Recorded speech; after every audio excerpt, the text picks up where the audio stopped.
안녕하세요. 오늘의 경매 이하성입니다. 부동산 3법 주요 개정 백문백답 계속 이어나가고 있는데요. 오늘도 변함없이 김주성 세무사님 나오셨습니다. 안녕하세요. 예, 반갑습니다. 잘 지내셨죠? 네. 이번 시간에는 어떠한 내용으로 우리에게 유익한 정보를 주실 건가요? 네, 이번 시간에는 취득세 주택수 판단하는 방법에 대해서 알아보겠습니다. 취득세와 주택수 판단과 무슨 상관관계가 있나요? 주택수에 따라서 세율이 달리 적용되기 때문에 중요합니다. 세율이 달려. 네, 맞습니다. 알겠습니다. 자, 영상 보시기 전에 구독하기와 추천하기 잊지 마시고요. 출발해 보도록 하겠습니다. 시동 걸어봅니다. 출발할까요? 예. 갑니다. 자, 오늘은 내용은 없어요. 지난 앞 강의에서 충분히 취득세에 대한 내용 언급해 드렸으니까 주택수 산정 방법에 대한 문제와 부가 설명 이어나가겠습니다. 6번 부부가 공동 소유하는 경우 주택수 계산 방식은 밑에 읽어볼게요. 제가 남편이 0.5, 0.5 지분이 2분의 1씩 있는 주택인데 부부는 동일 세대이므로 세대 기준으로 본다. 한 개 주택으로 소유한 거로 본다라는 내용이고, 자, 밑에 같은 경우는 부자지간인데 똑같이 2분의 1씩 지분이 있는데요. 케이스 1은 동일 세대라면 1주택을 소유하고 케이스 2는 별도 세대라면 각각 1주택으로 본다. 네, 맞습니다. 예. 제가 해석한 게 맞는지 좀 말씀해 주세요. 네, 맞습니다. 부부는 예. 한 몸이라. 네, 맞습니다. 그냥 예. 무조건 한 주택으로 보고, 그 다음에 부자지간은 케이스 1, 2 같은 경우가 좀 추가 설명이 네. 필요할 것 같습니다. 케이스 1 같은 경우에는 이제 아드님이 만약에 미성년자이시거나 이러면은 예, 별도 세대로 인정을 못 받기 때문에 네. 동일 세대가 돼버리고 그렇죠. 동일 세대끼리 이렇게 지분을 반반씩 갖고 있다고 하더라면 네, 1세대 그냥 1주택으로 그렇죠. 위에 케이스가 똑같이 똑같다. A주택 예, 소유한 거랑 똑같이 똑같고, 케이스 2는 만약에 아드님이 30살이 넘고 넘고, 별도 세대를 이뤘더라면 예, 그때는 아들 세대 또 아버지 세대 각각 1주택을 소유한 걸로 봅니다. 예. 0.5씩 있으면. 예, 맞습니다. 그러면 케이스 2 같은 경우가 가장 유리하네요. 네, 사실상. 예. 자, 그러면은 세대 내에서 예. 공동 소유하고 있는 경우는 개별 세대원이 아니라 세대가 한 개의 주택을 소유하는 것으로 산정한다. 예. 이 부분은 밑에 내용 동일한데 다만 부분이 좀 이해가 안 갑니다. 예. 어떤 부분이죠? 요게 B주택의 케이스 2에 해당되는데 예. 별도 한마디로 동일 세대가 아닌 자가 이제 별도 세대를 그냥 요게 예. 케이스 2라는 그렇죠. 얘기. 예. 무슨 소리인지 예. 충분히 이해가 갔습니다. 명쾌하네요. 자, 상속주택도 주택수에 포함되는지 상속인들은 공동으로 소유한 경우 주택수 계산 방식은 이거는 많은 질문을 좀 받았을 것 같아요. 저도 궁금하거든요. 예. 한마디로 이제 상속 개시하고 나서 예. 5년 이내에는 이제 혜택을 주기 위해서 이제 상속주택을 소유주택수에 포함되지 않습니다. 예. 5년 동안은 주택수에 포함되지 않는다. 예. 그리고 이제 조합원 입주권이나 예. 분양권, 오피스텔 같은 거를 상속을 받았어도 원래는 그 주택수에 포함되는 게 맞는데 그렇죠. 상속 개시일로부터 5년 이내에 이런 거를 상속받았다면 그때도 역시 주택수에는 포함이 안 됩니다. 예. 그럼 5년을 지나서 상속주택을 네. 계속 소유하면 당연히 주택수에 포함되겠네요. 네, 맞습니다. 그때 이제 기준이 있는데 예. 만약에 공동으로 상속을 받았을 때 그럴 수 있죠. 예. 지분이 가장 큰 상속인의 그 소유 주택을 판단을 하는데 예. 그 밑에 보시면은 지분이 동일한 경우에는 예. 당에 거주하시는 주택, 예. 거주하시는 그 주택 그분의 소유로 보고 예.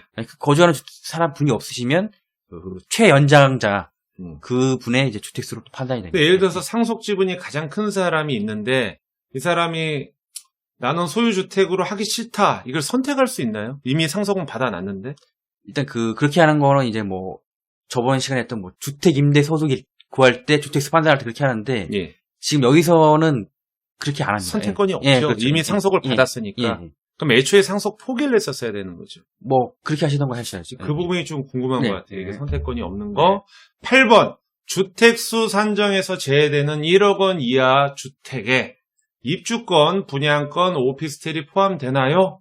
이 부분도 많이 궁금합니다. 그러니까 입주권하고 분양권은 요거는 이제 그 자체는 주택이 아니고 부동산에 관한 권리이기 권리죠. 때문에 예. 가격과 무관하게 일단 주택수에는 산정이 되고 그렇죠. 오피스텔은 이제 다 건축이 된 상태이기 그렇죠. 때문에 그때는 이제 기준시가 시가 표준의 1억 이하이면은 그때는 주택수에서 이제 산정에서 제외됩니다. 알겠습니다. 자, 9번입니다. 분양권 및 입주권도 취득세가 중과되나요? 분양권 및 입주권 자체가 취득세 과세 대상은 아니며 실제 주택을 취득하는 시점에 해당 주택에 대한 취득세가 부과된다. 이 부분은 뭐 당연한 얘기인데 이 다만 부분이 좀 궁금합니다.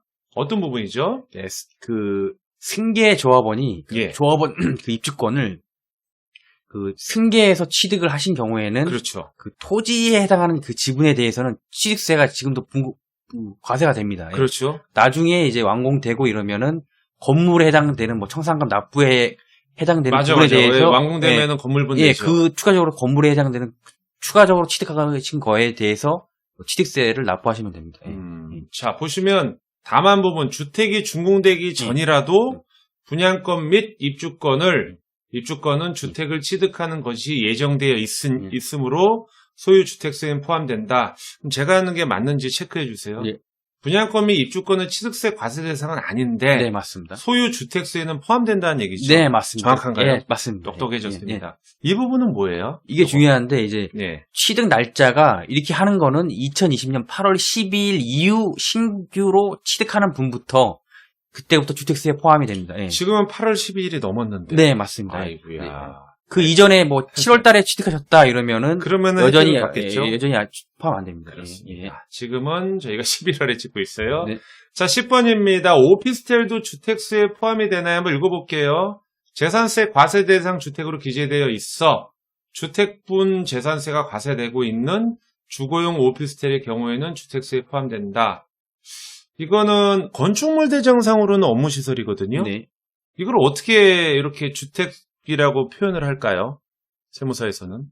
일단 그 지방구청에서 예. 그 고지서가 이제 주택분 재산세가 과세가 되면 예. 그때는 이제 주거용 오피스텔의 경우 이제 주택수에 이제 그 구청에서 포함. 그러니까 구청에서 주거용 오피스텔인지 어떻게 알아요? 세상에.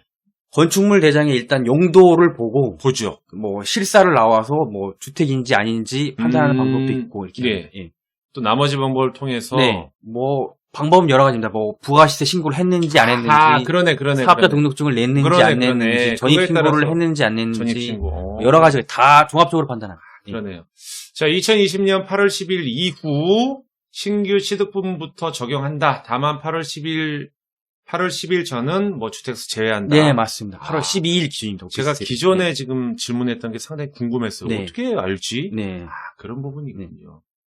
세상 꽁지 없네요. 다 아네요. 자, 11번. 직전 연도 전 소유자에게 주택분 재산세가 과세된 오피스텔을 승계 취득하여 보유하고 있는 경우에 해당 오피스텔이 주택수 산정에 포함되는지 이거는 추가 설명이 좀 필요할 것 같습니다. 승계를 받고 나서 케이스 1. 원 같은 경우에는 승계받고 뭐 상가로 사용했다. 그렇죠. 주택 이외에 다른 용도로 사용해버리면 그때는 이제 주택분 재산세가 과세가 되지 않기 때문에 예. 주택수 산정에서 제외되고 승계를 받고 내가 주택을 사용했다 그러면 이제 주택분 재산세가 과세가 되고 그때는 주택수 산정의 주택수에 포함이 됩니다. 그럼 네. 오피스텔 같은 경우는 내가 주택으로 승계했다가 상가로 임차인을 구하면 주택수에 그때부터는 포함이 안 되네요. 네, 그렇죠. 좀 유동성이 있는 게 오피스텔이네요. 네, 맞습니다. 그건 이제 세무서 가서 빨리빨리 대응을 해야겠네요. 네, 맞습니다. 알겠습니다. 이 부분은 실질적인 꿀팁인 것 같아요, 네. 사실.